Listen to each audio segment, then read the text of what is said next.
Hi everybody, welcome back. So as I said, I've got a lot more free time this week, so I'm going to be bringing you some interesting stuff. There was a story that broke a couple of weeks ago, or rather some photographs that dropped, that I really feel is the time to discuss, because apparently someone's nose is firmly out of joint over in Montecito.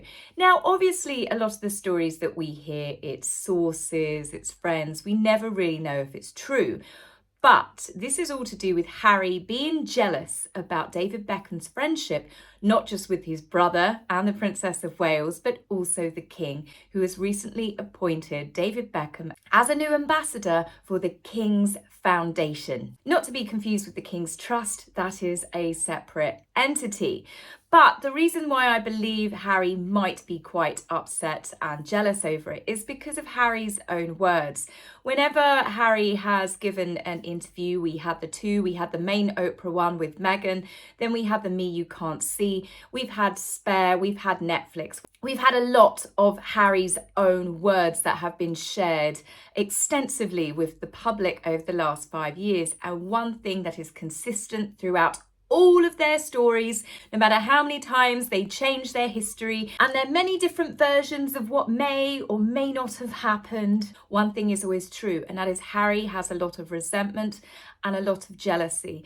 All of his gripes seem to really just boil down to being entitled, but also feeling very jealous over his brother, over his family, over his father. You name it, Harry is incredibly possessive over everything and everyone. We saw this when he explained that he was actually angry when the public gave such an outpouring of heartfelt condolences and flowers. People were obviously very upset when Princess Diana died, but Harry said it made him angry because it was his mother. So do I believe stories coming out that Harry is feeling somewhat dejected and definitely jealous over David's friendship with his father? Yes, I do believe the stories. Now, obviously, we had the photographs where it was announced that David is officially a new ambassador, and the King and David were seen laughing and joking, talking about their shared love of beekeeping. Just when I think I can't love David Beckham anymore, there you go, yes I do. Now, unfortunately, with various things that have happened in the past, you have a lot of negativity surrounding David Beckham, saying he's sniffing around for a knighthood. Now, what that storyline goes back to is a series of unfortunate events for David. Everybody thought, including David himself, that he was a clear shoo-in for a knighthood back in 2013, 2014, where it had been leaked to the press that he was 99% going to be on the Queen's honours list for that year. But David got snubbed. It was said at the time that it wouldn't hurt to make him wait a bit longer, according to people in the committee, but one source told the Mail that snobbery had in fact played a part with two of the judges who were the deciding factor. David, as you can imagine, was naturally upset and wrote an angry email to someone that he thought was in confidence, and he called the Honours Committee several rude words. Now, adding insult to injury for David at this time, he got outed for being one of 1,300 people on a typical celebrity rich person's tax avoidance scheme.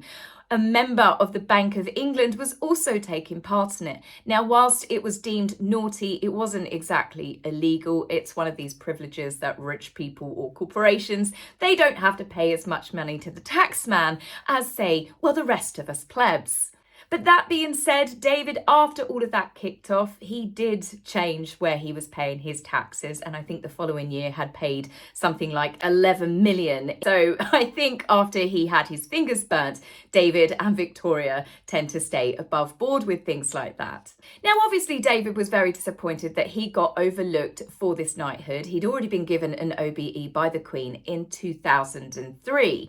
But what then happened was, well, this is how we all know about it. The PR company that David was signed with got hacked and they were blackmailed. So unfortunately, David's emails that he'd sent in a private and confidential capacity got leaked, and they didn't paint him in a favourable light. But that being said, I can understand his frustration, especially if snobbery was at play, why he was turned down for that knighthood. But also, who out of all of us hasn't had a rant via email? He wasn't sending it directly to the people involved. He was having private conversations. So I don't really feel any sort of judgment towards him. These were all private conversations that unfortunately were made public. Again, I'm sure David is very careful with who or what he puts in emails these days. Now, as for David getting a knighthood, I think that he is just as deserving. He's had a hugely successful football career where he played for England's squad and was actually captain of the 2002 and 2006 World Cups. He also played for Real Madrid, Manchester United, LA Galaxy and Paris Saint-Germain, of which he donated his £3.3 million salary to a French children's hospital. He has donated lots of his own time and money to helping young people from poorer backgrounds to be able to get involved with sporting programmes. He and Victoria have their very own children's charity that supplies wheelchairs and resources to children in need or that have disabilities, and he was made an ambassador of UNICEF, which is the UN's Children's Fund, back in 2005. He's helped raise millions for African Wildlife Foundation, Help the Heroes, Comic Relief, Elton John's AIDS Foundation, the NSPCC, Malaria No More, just to name a few. So yes, I think David is more than deserving of having such a recognition. He certainly dedicated a lot more of his time and his own money to being a philanthropist than, say, Harry and Meghan. David is also a huge monarchist. He adored Her Majesty and she him. Look at every single photograph with Queen Elizabeth when she spent time with David Beckham. She had the biggest grin on her face. And obviously, when we had the sad passing of the Queen, I will never forget David queuing for hours with members of the public to pay his respects. There were lesser known celebrities that used their status to jump the queue. He queued with absolutely everybody, and when he shed a tear when he went to see the Queen laying in rest, it really did choke me up. I think he did have a genuine affection for her. David was in fact far more respectful than some lesser known celebrities who used their status to jump the queue. And of course, then we had Meghan, who also went to see the Queen lying in wait, and she was smirking behind Catherine, and she did that over the top curtsy, knowing full well what she'd filmed for Netflix. David showed more respect to the Queen and has shown more loyalty to the royal family than what Harry and Meghan have done. So yes, I believe that David is the perfect ambassador for the King's Foundation, and last night he attended his first awards for the foundation as part of his new role. The awards were celebrating students, teachers and partners of the foundation, and it provides educational courses for design, well-being, horticulture, heritage craft skills, architecture, just to name a few, which centre around sustainability, teaching people of all ages new skills and helping to keep old ones alive. A few famous faces that were also in attendance were Naomi Campbell, actress Sienna Miller, famous gardener Alan Titchmarsh, Rod Stewart and his wife Penny Lancaster, and of course the new KINGSMAN himself. Rod, when he was presenting one award, he was actually really funny. I've got a good clip for you because he makes a bit of a jibe at David, which in front of the King I found like, ooh, but I'm sure everybody just laughed it off. Thank you, my man. Penny and I are so honoured to be ambassadors for the King's Trust. Foundation. I'm also wonderfully honoured to be a knight, and David, yours is coming soon. The three together, just one more rod. And what about me? Who said that? So what with David now heavily involved with one of the King's main charities, and of course we know David has heavily supported the Earthshot Prize, and he's actually quite close with Prince William. It's actually been reported that Prince William was in part the reason why David was definitely promoted to ambassador, because they all get along so well. Prince William has been friends with David for the same amount of time as Harry. The thing is with Harry being jealous over this relationship with his family, which he no longer has, has. Harry could have used David, he could have utilised him, he could have been an ambassador for the Invictus Games. David had expressed interest in it as well.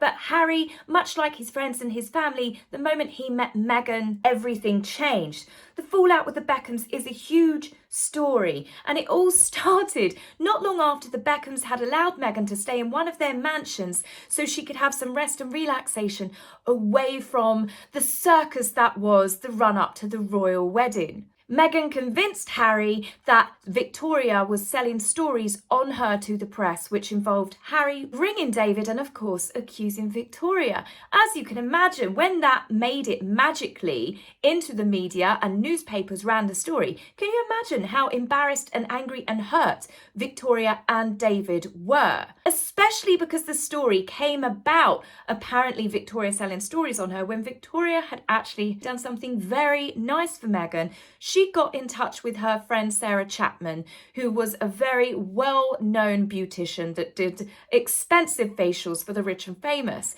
Well, Meghan decided to arrange the paparazzi to capture her coming out of here. Obviously, the royal family were a little bit concerned about the fact that paparazzi knew where she was. So what did Meghan do? Rather than obviously fess up, oh yes, well, you better get used to this is what I do, she said that Victoria, this is my guesstimate, that she said Victoria was responsible for it, and that's what started this all off. The timing all matches up. Again, remember, this is just my opinions, but obviously following the story for the number of years I've had, and with Tom Bower's extracts in his book, I think I'm right. Now, if that wasn't enough of an insult, what then happened was, obviously, they decided to let it go, and it had been diffused somewhat because David and Victoria did attend the royal wedding. But after that, Harry had convinced David to come out to the huge Invictus Games being held in Sydney, and David did. He arranged a holiday for his family to go, and Harry stood him up whilst he was out there. Yes, David didn't even so much as get a conversation with Harry because Meghan had decided that she didn't want any attention being taken away from her. Remember, she'd announced her pregnancy when she was mere weeks pregnant before she went on a tour to ensure that all eyes were on her and her cupping what looked little more than a slight gas bloat.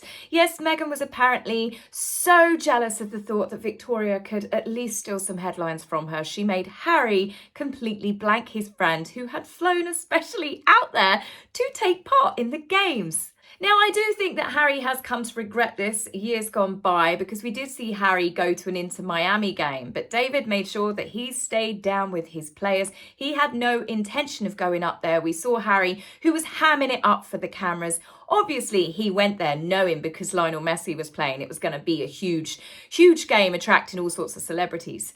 But the fact that when he walked past David's son, Brooklyn Beckham, and his wife, Nicola Beckham, they blanked Harry. And it's hardly surprising because of the fact, the embarrassment that Harry and Meghan caused to Victoria. And it's a couple of times that this story has surfaced. As if Victoria Beckham, one of the most famous women in the world, in part due to her Spice Girls career, would have rung the press and sold stories on an unknown cable TV actress, especially someone that she had kindly tried to take under her wing. The Beckhams are incredibly family orientated. They are incredibly loyal.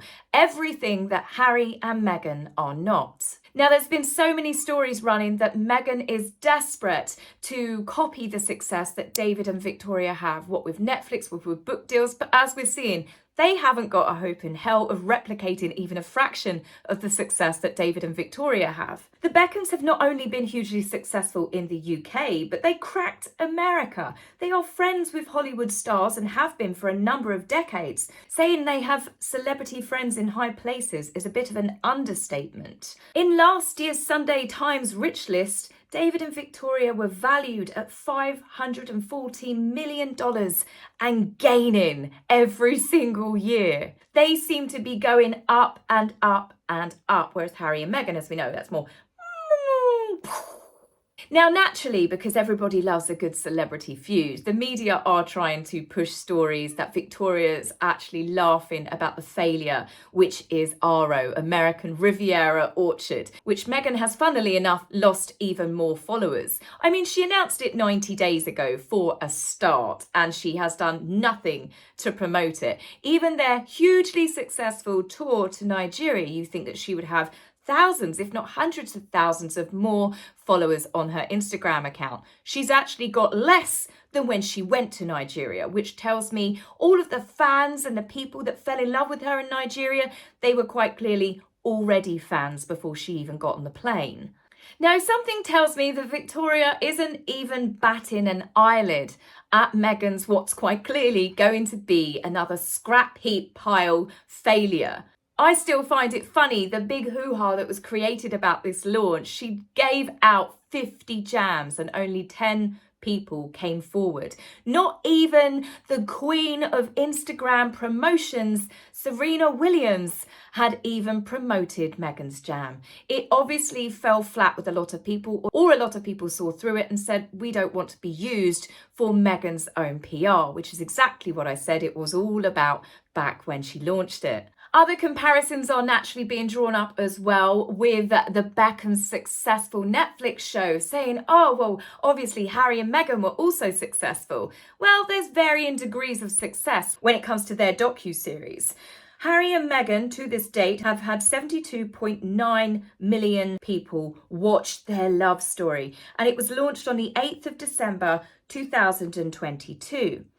In October last year, the Beckham's docuseries was launched and they have already got over 208.5 million views and counting. Harry and Meghan were one-trick ponies, that is very clear, but it's also very clear that Netflix is also seeing the terrible drop in ratings, and I think that they are beginning to have serious doubts exactly what they're going to get out of this huge multi-million-pound contract that was, again, given with such fanfare, wasn't it? 5 years ago when they left, they were going to be billionaires, they were going to be bigger than the Obamas and the Beckhams put together, and now we look at it and we're like, wow, that was definitely oversold. They have produced absolutely nothing of interest. The cooking programme, if it even airs, will potentially get great ratings for the first, maybe second episode, but it's people rubbernecking. It will be curiosity. But most by now have learnt that the media,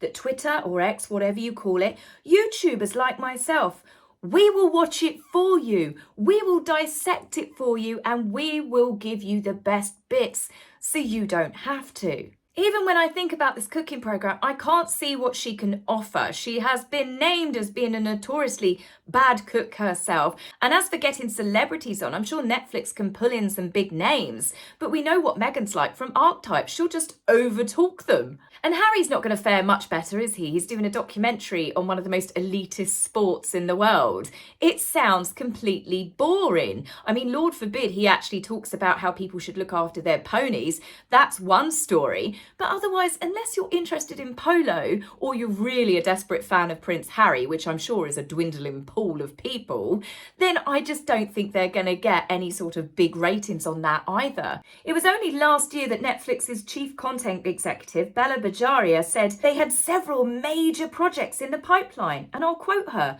They actually have a bunch in development.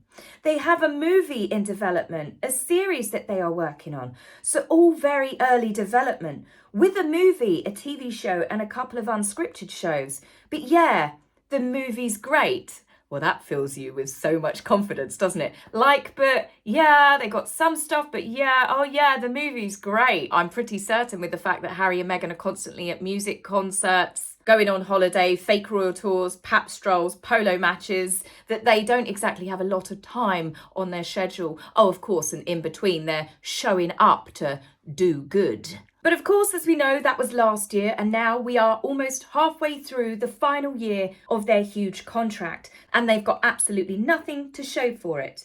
But in more news relating to Netflix, which might put a huge spanner in the works for Harry and Meghan and any remaining things that they might or might not have in production, Netflix have brought in a man called Dan Lin. He's been brought in to improve the film productions division, who have come under fire for wasting millions of pounds on producing terrible films. Have you been on Netflix lately? These films are as awful as they look. 5 minutes in, and even I'm like, I'm bored, but I'm not that bored. Mr. Lim reportedly wants to create fewer films but of better quality. As you can tell by the selection I've just shown you, that shouldn't be too hard.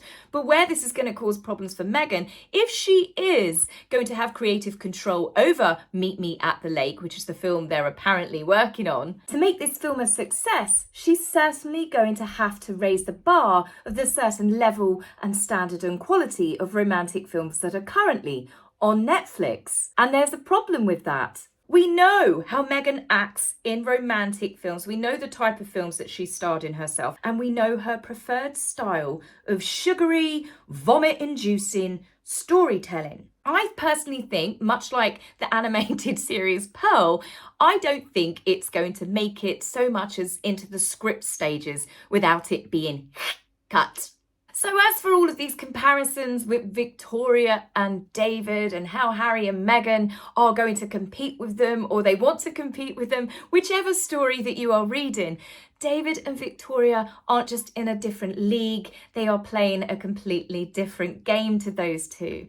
They are likeable, they're entertaining, they're funny, they're successful, they're talented. They've worked very hard for their successes. They have been through trials through the media, both of them. They together as a couple and as a family have weathered many storms and they have come out of it stronger and better than ever. They've cracked the US. Their brand is continuously growing. People enjoy watching them. They enjoy reading about them. And in a real turn of events, I would say that the Beckhams, certainly David, are probably more close now to the king and to the royal family and everything that they stand for than what Harry and Meghan will ever be again. David has now become the official King's man, and he was very much the Queen's man before them, and I'm in no doubt that he will continue into William and Catherine's reign as well. So I say, all hail Sir David and Lady Victoria. He might not have got the knighthood as of yet, but he has certainly won Battle of the Beckhams versus the Sussexes, and he didn't even have to draw his sword. So guys, that's it for me on this video. I hope you enjoyed it. I will of course be back with you very soon with some more royal news. Take care for now. Bye.